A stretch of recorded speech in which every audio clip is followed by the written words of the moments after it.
Janapriya upscale 2 BHK 45 lakhs, 3 BHK 60 lakhs మాత్రమే. సితారా సైనిక్పురి.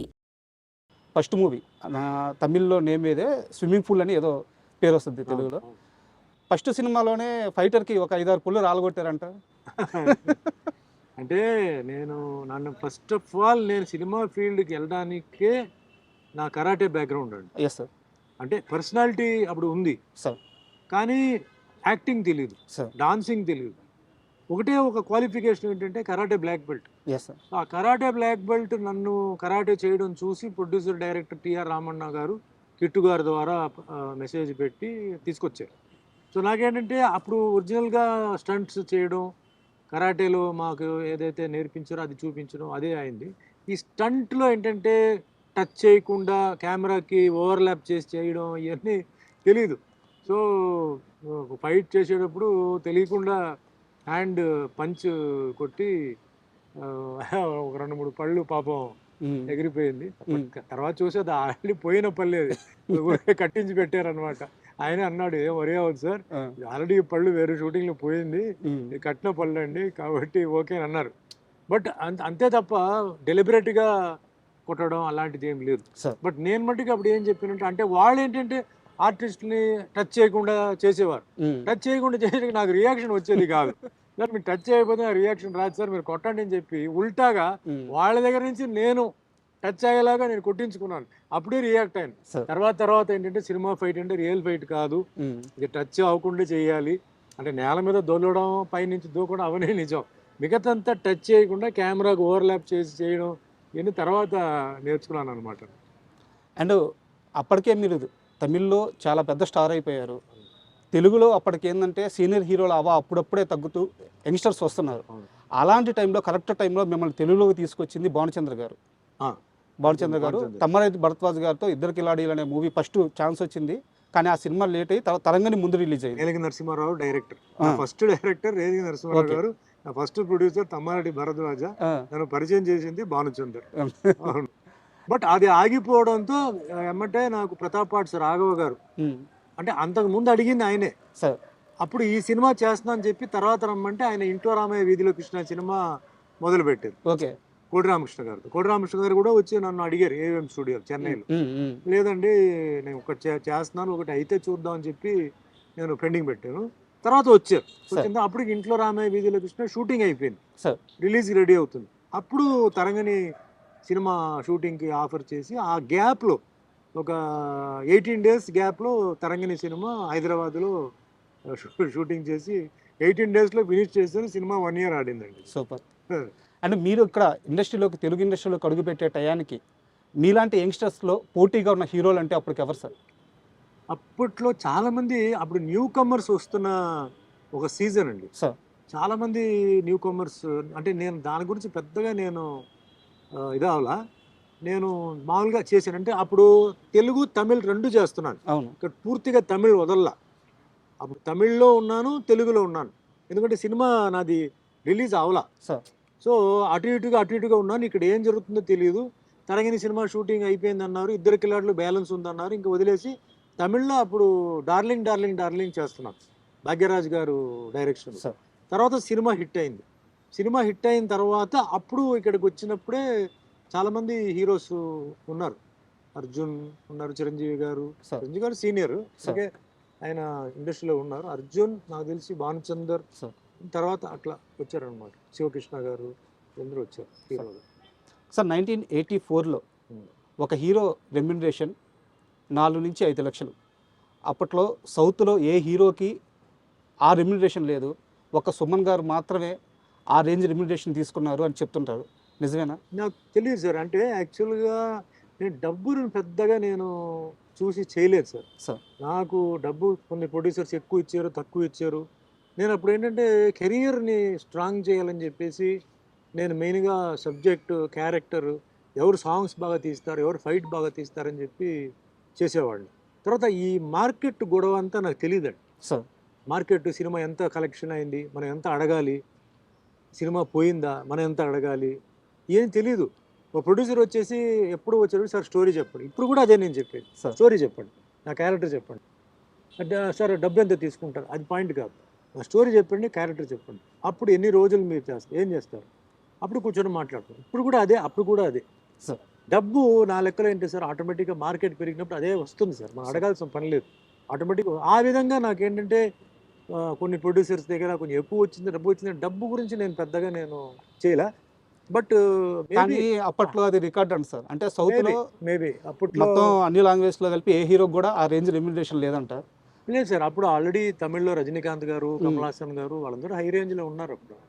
తెలుగు ఈ generation, second generation అంటే రామారావు గారు, నాగేశ్వరరావు గారు, కృష్ణ గారు, కృష్ణరాజు గారు, సోహన్ బాబు గారు తర్వాత బ్యాచ్ మేమే, మొత్తం బ్యాచ్. మరి ఆ బ్యాచ్ల్లో మేబీ నేను హై రెన్యుమరేషన్ నాకు ఎప్పుడు సుమన్ రెన్యుమరేషన్ డిమాండ్ చేసాడని ఎప్పుడు కంప్లైంట్ రాలేదు, ఎక్కడ రాలే. దానికి కూడా నా దగ్గర ఒక క్వశ్చన్ ఉంది సార్. ఈ మధ్య మీరు ఒక ఇంటర్వ్యూలో మాట్లాడుతూ 99 సినిమాలు అయినాయి, 100వ సినిమా కావట్లేదు, అంటే సినిమాలు చేస్తున్నా, నేను హీరోగా ఆ 100 సినిమా పూర్తయితే చేద్దామని చెప్పి కొన్ని రోజులు వెయిట్ చేశాను. కరెక్ట్గా అలాంటి సమయానికి సత్యనారాయణ, అది పేరు నాకు గుర్తు రావట్లేదు, మీ 100వ సినిమా, ఆ సినిమా ఛాన్స్ వచ్చింది. ఫస్ట్ వాళ్ళు ఏం చెప్పారంటే మామూలు ఆర్టిస్టు, క్యారెక్టర్ ఆర్టిస్ట్ లాగే నేను అక్కడికి వెళ్ళాను. తీరా అక్కడికి వెళ్ళిన తరువాత తెలిసింది నా మీదే 4 పాటలు ఉన్నాయి, నేనే ఆ cinema hero, full length character నాదే అని చెప్పి అక్కడికి వెళ్ళి నాకు తెలిసింది. చాలా హ్యాపీగా ఫీల్ అయ్యాను, 100వ సినిమా ఫినిష్ చేశానని చెప్పి మీరు ఒక ఇంటర్వ్యూలో చెప్పారు. ఇక్కడ నా క్వశ్చన్ ఏంటంటే, క్యారెక్టర్ ఆర్టిస్ట్గా ఒక రెమ్యునరేషన్ ఉంటుంది సార్, హీరోగా అయితే ఆ రెమ్యునరేషన్ మారుద్ది. మీరు అక్కడ కూడా ఏం, నన్ను క్యారెక్టర్ ఆర్టిస్ట్ అనుకున్నాను, ఇప్పుడు నన్ను హీరోని అంటున్నారు, నా రెమ్యునరేషన్ పెంచండి, ఇలాంటి డిమాండ్ ఏం చేయలేదా? సినిమా ఫీల్డ్లో ఉండడానికి కొన్ని సూత్రాలు ఉన్నాయి, కొన్ని సీక్రెట్స్ ఉన్నాయి సార్. ఫస్ట్ థింగ్ ఏంటంటే you have to be destined sir. నీ తలరాత్లో రాసి ఉంటేనే నువ్వు సినిమా ఫీల్డ్లో ఉండగలుగుతావు సార్. డామినేట్ చేసేది అది రెండోది, పొజిషన్ అనేది మూడోది.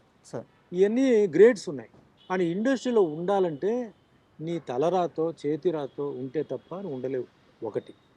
సెకండ్ థింగ్, నువ్వు అందరితో డార్లింగ్గా ఉండాలంటే ఫస్ట్ థింగ్ ఏంటంటే సెట్లో అందరితో మంచిగా ఉండాలి, ఫ్రెండ్లీగా ఉండాలి. సార్. గర్వం, సక్సెస్ వచ్చినప్పుడు గర్వం, తర్వాత అహంకారం అవన్నీ లేకుండా ఎంత లో ప్రొఫైల్ వెళ్తే అంత మంచిది.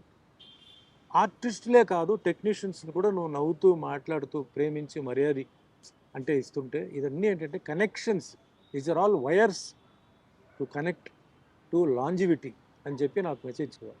అని ఎప్పుడూ రెన్యుమరేషన్ అడగొద్దు. ఓకే. నీ రెన్యుమరేషన్ ఆటోమేటిక్గా నీకు వస్తాయి. నీ రేట్ ఇంత, నాకు ఇంత అంత వెళ్ళు మార్కెట్లో. ఎందుకంటే నీ సినిమా కొన్నవాడు ముందు బాగుపడాలి, నీ ప్రొడ్యూసర్ ముందు ఏంటంటే అమ్మయ్య నేను సుమన్తో చేస్తే నాకు డబ్బు మిగిలింది అని ఫీలింగ్ రావాలి. డైరెక్టర్ అనేవాడు సుమన్ వస్తే నాకు టెన్షన్ లేదయ్యా, చెప్పింది చేస్తాడు వెళ్ళిపోతాడు, చెప్పిన డేట్ ప్రకారం వస్తాడు పోతాడు, ఇలాంటిదని నువ్వు సంపాదించుకోవాలి. ఎప్పుడు ఈ రూల్స్ పెట్టుకొని చెప్పాడండి ఫస్ట్ నా టిఆర్ రామన్న గారు. ఈరోజు కూడా నేను అదే పాటిస్తున్నాను. 47 years in a field is not a joke అండి. Yes sir. So many generations, అవును, so many challenges, so many competition, not 1 language, 11 languages. Sir. ఇదే సూత్రాలు నేను పాటిస్తున్నాను. నా క్యారెక్టర్ ఐఎమ్ వెరీ స్ట్రిక్ట్.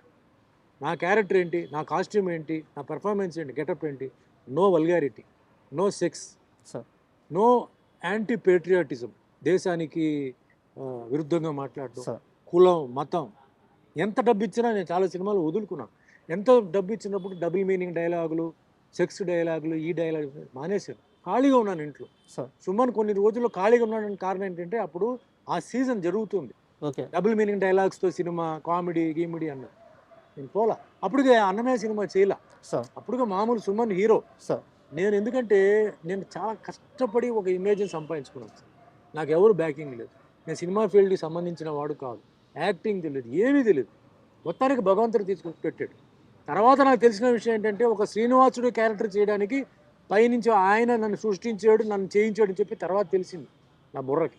అప్పుడు దాకా నాకు తెలియదు. సార్. సుమన్ ఎందుకు వచ్చాడు ఒక ఫీలింగ్ వస్తే, ఒక శ్రీనివాసుడు క్యారెక్టర్ చేయడానికి ఆ శ్రీనివాసుడు నువ్వే కరెక్టర్ నా సినిమా చేయడానికి అని చెప్పేసి నాకు ఆ లైన్ నాకు ఇచ్చి నన్ను తయారు చేసి, ఎందుకంటే ఆ క్యారెక్టర్ చేయడానికి కేవలం మేకప్ వేయడం, పూసుకోవడం, చేయడం కాదండి, ఎంతో త్యాగం చేశావు. కాళ్ళకు చెప్పులు వేయలేదు, 8 నెలలు నేల మీద పడుకున్నారు, 8 నెలలు ఉదయం 3 గంటలకు లేచి 5 గంటలకి అన్నపూర్ణ స్టూడియోలో మేకప్ వేసి ఇట్స్ ఆన్ రికార్డ్. సార్. చలి, ఎండ అన్నిటికీ చేశాను. సరే ఇవన్నీ పక్కన పెట్టండి.